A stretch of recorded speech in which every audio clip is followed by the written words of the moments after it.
حضرت ابو امامہ رضی اللہ تعالیٰ عنہ بیان کرتے ہیں، میں نے رسول اللہ صلی اللہ علیہ وسلم کو فرماتے ہوئے سنا، قرآن پڑھا کرو کیونکہ وہ روز قیامت اپنے پڑھنے والوں کے لیے سفارشی بن کر آئے گا۔ سورہ بقرہ اور سورہ آل عمران دو چمکتی ہوئی روشن سورتوں کو پڑھو، کیونکہ وہ قیامت کے دن اس حال میں آئیں گی گویا کہ وہ دو بادل ہیں یا دو سائبان ہیں یا پرندوں کے غول ہیں جو صفیں باندھے ہوئے اپنے پڑھنے والوں کے حق میں بحث و مباحثہ کریں گے۔ سورہ بقرہ پڑھا کرو کیونکہ اسے حاصل کر لینا باعث برکت اور اسے ترک کر دینا باعث حسرت ہے، اور جادوگر اسے حاصل نہیں کر سکتے۔ مشکات المصابیح حدیث نمبر 2120۔ حضرت نواس بن سمعان رضی اللہ تعالیٰ عنہ بیان کرتے ہیں، میں نے نبی صلی اللہ علیہ وسلم کو فرماتے ہوئے سنا، قرآن اور اس پر عمل کرنے والوں کو روز قیامت لایا جائے گا۔ سورہ بقرہ اور سورہ آل عمران اس قرآن کی صورتوں کے آگے ہوں گی گویا وہ سیاہ بادل ہیں یا دو سائبان ہیں، ان کے درمیان روشنی ہے، یا وہ پرندوں کے دو غول ہیں جو صفیں باندھے ہوئے اپنے پڑھنے والوں کی طرف سے جھگڑا کریں گی۔ مشکات المصابیح حدیث نمبر 2121۔ حضرت ابی بن کعب رضی اللہ تعالیٰ عنہ بیان کرتے ہیں، رسول اللہ صلی اللہ علیہ وسلم نے فرمایا، ابو منذر کیا تم جانتے ہو کہ قرآن کریم کی کون سی سب سے عظیم آیت یاد ہے؟ میں نے عرض کیا اللہ اور اس کے رسول بہتر جانتے ہیں۔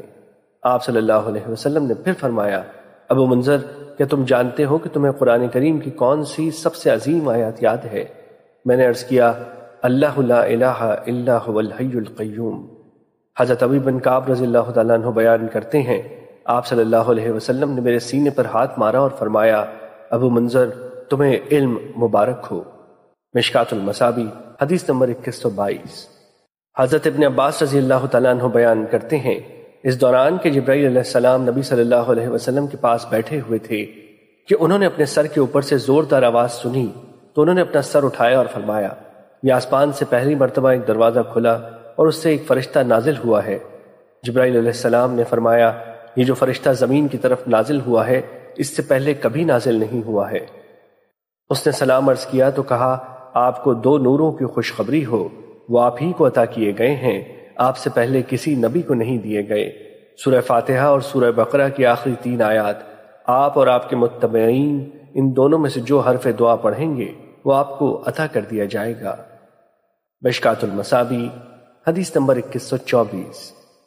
حضرت ابو مسعود رضی اللہ تعالیٰ عنہ بیان کرتے ہیں، رسول اللہ صلی اللہ علیہ وسلم نے فرمایا، سورہ بقرہ کی آخری 2 آیتیں ایسی ہیں کہ جو شخص رات کے وقت انہیں پڑھ لے تو وہ اس کے لیے کافی ہو جاتی ہیں۔